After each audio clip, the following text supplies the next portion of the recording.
32 run आगे है Bharat, 2 wicket गंवा चुका है, 8 विकेट हाथ में, 98 ओवर का खेल है। क्या यहां से भारत मुकाबला जीत सकता है? क्या यहां से न्यूजीलैंड मुकाबला जीत सकता है? Which is the most likely outcome आज के दिन के खेल का, इस वर्ल्ड टेस्ट चैंपियनशिप के पहले फाइनल का। इस पे आज बहुत सारी डालेंगे नजर। ये भी बात करेंगे ना किस तरह से शानदार शामी ने हम सबको किया इंप्रेस, किस तरह से ईशांत शर्मा ने विकेट चटकाया और केन कंसिस्टेंट विलियमसन ने भी अपनी छाप छोड़ी। और मेरा आज का ट्रिविया है कि कौन सा वैसा वो जो भारतीय है जिसने 2 मुकाबलों के बीच में यानी कि सबसे ज्यादा गैप रहा है। आई मीन एक गेम अब खेला और उसके बहुत समय के बाद दूसरा गेम खेला। Who is that Indian, do you know है? हैशटैग आकाशवाणी। हाँ, तो आपने सोचा वैसे कौन सा ऐसा वो भारतीय खिलाड़ी जिसने 2 टेस्ट के बीच में सबसे ज्यादा गैप रहा हो, सबसे ज्यादा मैचेस मिस किए हो, सबसे ज्यादा दिन वो दोनों का गैप रहा हो? Think about it, you might just know him. एक आईपीएल टीम के साथ वो कप्तान भी रहे हैं। इससे बढ़िया मैं हिंट नहीं दे सकता, बट एनीवे अगर आप जो मैच हुआ कल, अब उसके ऊपर अगर आप नजर डालें किस तरीके से मैच ना बड़ा इंटरेस्टिंग है यार। ये टेस्ट क्रिकेट ना एकदम बिल्कुल लवली स्पॉट है यार। क्यों? क्योंकि इसमें मैच ना एब एंड फ्लो करता है, आगे जाता है पीछे जाता है। मतलब आप आगे जाने का प्रयास कर रहे हैं, दूसरी टीम आपको खींच रही है, फिर आपको लगता है आपकी पकड़ बन गई तो दूसरी टीम भाग जाती है आगे की तरफ। This is how this game has panned out. It's been absolutely sensational.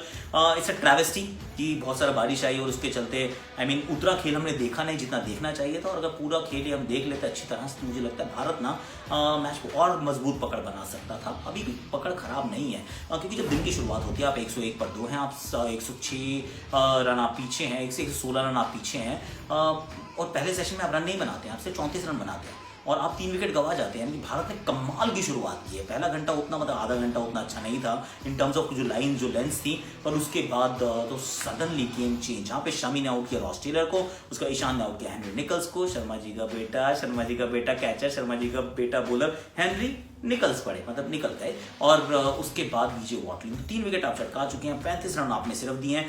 Kane Williamson खड़े जरूर है पर वो दीवार की तरह खड़े हैं, वो रन भी नहीं बना रहे, मूव नहीं कर रहे हैं। दीवार मूव नहीं करती, दीवार एक जगह पे रहती है, तो उसी तरीके से एकदम अपनी जगह पे खड़े हुए हैं। Defence I mean wow. पर जब आप लंच से वापस आते हैं, दूसरी नई गेंद ड्यू है भाई, 8 ओवर में नई गेंद आने वाली है। कॉलिन डी ग्रैंडम को आउट भी कर ले तो बड़े अच्छे से, मतलब वो शामी को बहुत बढ़िया विकेट था एक्चुअली, पकाया बाहर और फिर अंदर डाल के उनके पैड में बॉल मारी, चलो बाहर की तरफ, और इट वाज एब्सोल्युटली आउटस्टैंडिंग जिस तरीके से है। पर आ जाते हैं फिर काइल जेमिसन। अब दूसरी नई गेंद है, काइल जेमिसन दूसरी तरफ से केन विलियमसन ने अपनी क्लास दिखाई यार। कैसे क्लास दिखाई कि जब आप इतना डिफेंसिव तरीके से खेल रहे होते हैं, लगता है कि यार डिफेंसिव माइंड सेट हो गया है, तो ऐसे में आप जो मारने वाली गेंदें आप कई बार उनको भी छोड़ देते हैं। पर Kane is absolutely phenomenal. He is one of the best batsmen that we have around at this point in time.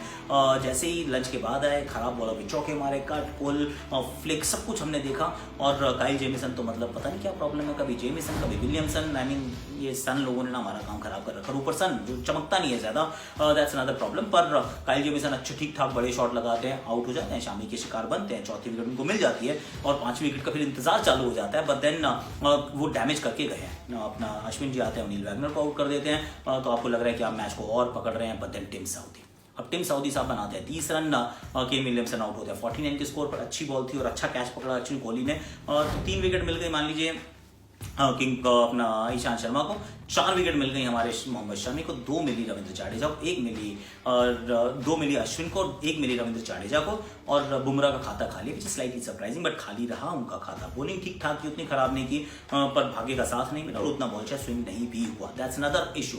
सबसे शॉर्ट रही उसकी लेंथ, उनकी लेंथ जो हमारे जसप्रीत बुमराह जी उनकी लेंथ थोड़ी ज्यादा शॉर्ट रही, और कुल मिला के सामने वाली टीम को मिल जाती है 32 रन की लीड। जो मिडिल सेशन है उसमें आप 100 से ज्यादा रन बना देते हो और 5 विकेट भारत चटकाता तो जरूर है, पर उसके तब चटका पाता है जब आप 32 रन आगे ऑलरेडी हो गए हैं। So that is where they just change the momentum of the game a little bit. अब भारत को जब बाहर आना था तो फिर पहले तो वो लीड उतारनी है, छोटी है पर उतारनी तो है, और उसके बाद रन बनाने हैं, फिर एक जगह फिर फोर्स करना है। You have to be the enforcers, क्योंकि न्यूजीलैंड जो है वो वेट कर रही है कि आप चलाइए गेम, हम तो भैया अपने हिसाब से चलेंगे, हम धैर्य के साथ बैठे हुए हैं। आप गेम चलाओगे तो हम आ जाएंगे, नहीं चलाओगे तो सब एंटायरली अप टू यू। तो यहाँ पर आप पाएंगे कि शुभमन गिल फिर आउट हो जाते हैं। अब शुभमन गिल पहली बार बाहर वाली गेंद, इस बार अंदर वाली गेंद, that will be a question, क्योंकि अभी 5 टेस्ट मैच और खेलने, मैं तो कहूँगा उनको भी आप फिर ओपन करवाइए। पर लॉन्ग टर्म मुझे लगता है कि शुभमन गिल 10-15 साल खेलेंगे टेस्ट, पर not as an opener. He might just want to get come slightly down the order. That's what I feel. I have been saying that. मुझे मैं ऑस्ट्रेलिया की अच्छी पारी के बाद भी यही कह रहा था, तो अभी भी यही कह रहा हूँ। Just sticking to my guns, that's my observation. Rohit Sharma बहुत अच्छा खेल रहा है, he is been absolutely outstanding. दोनों पारियों में शुरुआत की, दोनों में बड़ी नहीं पारी। I am not worried at all, क्योंकि वो जो 5 मैच है ना इंग्लैंड के, England you be where Rohit Sharma is going to shine and how. I am very very very confident जिस तरीके से बैटिंग करे, जितने सलीके से खेल रहे हैं, बॉल को अपने पास आने दे रहे हैं, छोड़ रहे हैं, the patience, the temperament that is showing, an error of judgement हो जाएगी यार, ये कंडीशंस वैसी हैं। But second half of the English summer I think Rohit Sharma is going to shine, that's what I feel. अब रोहित शर्मा जब आउट हो जाते हैं तो फिर थोड़ा सा गेम में और आपको कोहली नजर आते हैं। आप 32 रन आगे हो चुके हैं, 32 रन आगे हैं, 2 विकेट आपके गिर चुके हैं और 8 आपके पास विकेट बचे। 98 ओवर का खेल है, 98 नहीं 96 लगाते हैं, क्योंकि 2 ओवर चेंज ओवर के। अब 96 ओवर में से आपको कितने खेलने हैं, कितने सामने वाली टीम को देने हैं? 50 ओवर आप उनको जरूर देना चाहेंगे, क्योंकि 50 से जितने ओवर कम होते जाएंगे ना, उतना आपके आउट करने के आसार कम हो जाएंगे। क्यों? क्योंकि टुडे इज द डे जहां पे बैटिंग सबसे आसान होगी, धूप खिलेगी, पिच पाटा हो जाएगी, दोनों टीम्स के लिए बैटिंग आसान हो जाएगी। तो आप चाहते हैं कम से कम 50 ओवर हो, और 50 ओवर आप रन कितना देना चाहेंगे? 180 will be like dangling the carat. बड़ा अच्छा अग्रेसिव स्कोर रहेगा, पर 180 देंगे नहीं आप। क्यों? क्योंकि ये बायलैटरल मैच नहीं है, वर्ल्ड कप का फाइनल है बॉस, और इसमें जीत हार ही नहीं है, सिर्फ इसमें ड्रॉ भी हो सकता है। तो अगर वो विकल्प आपके पास मौजूद है तो I don't think India is going to be that aggressive.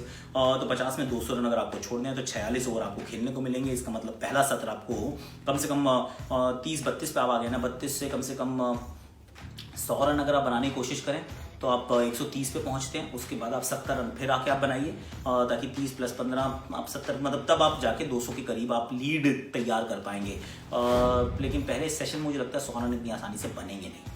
It will be a tough session to grind, क्योंकि सामने वाली टीम जो है उसके पास बॉलर्स हैं जो बार बार बॉल डाल के आपको तंग करते रहेंगे, और डिफेंसिव फील्ड सेट की जा सकती हैं। एक तरफ पुजारा है जो बहुत तेज नहीं गेम को चलाने वाले, वो एक तरफ आपकी इंश्योरेंस पॉलिसी है, is going to be there. वो जो केन विलियमसन काम कर रहे थे वो ये करेंगे, पर सामने वाली तरफ से अगर गेम आपको बहुत ज्यादा तेजी से चलाना हो तो विकेट गिरने के आसार भी बन जाते हैं। तो मुझे ऐसा लगता है कि पहले सेशन का भी नहीं, पहला घंटा, अगर पहला घंटा भारत खेलता है जिसमें कोहली आउट नहीं होते हैं और पुजारा भी आउट नहीं होते हैं, आप मान लीजिए 15 ओवर में आप 40 के करीब रन बनाते हैं, ज़्यादा नहीं बनाते, 35 से 40 बनाते हैं, पर विकेट नहीं गिरता, तो फिर आप क्या कर सकते हैं कि जब भी आप विकेट गिरे आप रहाणे से पहले पंत को भेज सकते हैं। आपने पंत को भेजा, फिर उसके बाद आपने रहाणे को भेजा, फिर जड्डू को भेजा, लेफ्ट राइट कॉम्बिनेशन रहा और टीम को आप खटाखट आगे की तरफ लेकर जा रहे हैं। Then you force the opposition to think something. लेकिन अगर कहीं शुरुआत में खुदा ना खास्ता आपकी पहली विकेट गिर गई तो फिर रहाणे को आपको भेजना पड़ेगा, फिर पंत उतने अग्रेसिवली नहीं खेल पाएंगे, और so everything is gonna change accordingly. तो अभी तो कोहली जिस तरीके से खेल रहे हैं, बहुत अग्रेसिव अंदाज में आए थे, आगे खड़े हो रहे हैं, फ्रंट फुट पे जा रहे हैं, शॉट लगाने का प्रयास कर रहे हैं, ऐसा लग रहा है that he wants to take the game forward.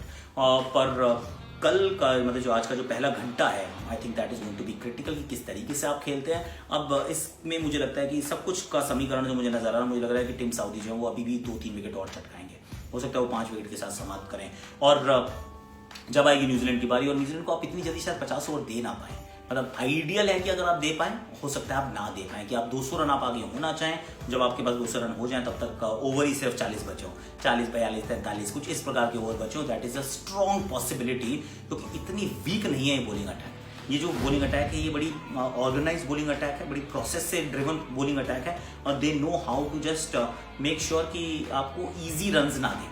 तो अगर ईजी रन नहीं दे रहे और आप अग्रेसिव ज्यादा हो रहे हैं तो ये परिस्थितियां अच्छी होंगी बैटिंग के लिए, लेकिन इतनी भी अच्छी नहीं होंगी कि आप on the rise through the line आप छक्के चौके मार दें, क्योंकि सामने स्पिनर भी नहीं है, कोई मतलब ब्रीदर नहीं है कि चलिए अभी स्पिनर आ गया, आजाज पटेल है, Mitchell Santner, now let me take him on. Fast bowlers को taking them on is not going to be easy, और पंत का वाला पंट आप ले सकते हैं, but that will only happen अगर आप पहले घंटे में एक भी विकेट नहीं चटकाएंगे। Where do I see this game going? Oh, दिल कहता है इंडिया जीतेगा, दिमाग ये कह रहा है कि ड्रॉ होगा।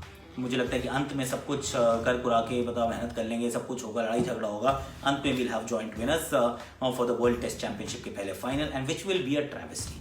अगर ये मान लीजिए ड्रॉ ही हो जाता है, which will be a fair result on this particular game for this particular game, लेकिन आईसीसी को सोचना पड़ेगा कि भाई विनर ढूंढ लो यार। 144 साल से इंतजार कर रहे हैं, 2 साल की तो टेस्ट चैंपियनशिप हो गई, फिर भी अभी आपको नहीं पता टेस्ट चैंपियन कौन है, तो फिर काहे का फायदा है। So that's where I think the game is going, but it will be interesting. Kane Williamson will once again be the key for New Zealand in the second innings. अब मैंने आपसे जो ट्रिविया पूछा था कि दो भाई अपना वो इंडिया, ऐसा कौन सा इंडिया का प्लेयर है जो जिसने सबसे ज्यादा, which Indian player has missed the most number of consecutive matches between the 2 test appearances? That was the question.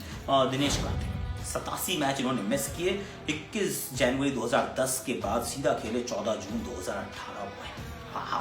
8 साल के गैप के बाद, 8 साल और 144 दिन के बाद इन्होंने टेस्ट मैच खेला था। 2010 से 2018 बीच में आए थे महेंद्र सिंह धोनी, जो सिर्फ एक महेंद्र सिंह धोनी खेले, बाकी सारे जो थे कीपर्स उन्होंने अपने बस्ते को किया पैक और सिर्फ खेले IPL and first class cricket, क्योंकि इंडियन टीम के अंदर थे MSD। आज के लिए इतना ही, कल फिर आएंगे और उम्मीद है कि कल जब आएंगे तो फिर वर्ल्ड टेस्ट चैंपियनशिप कौन का जो विनर है, होपफुली इंडिया है, उस चैंपियनशिप को, उस जीत को हम सेलिब्रेट करेंगे।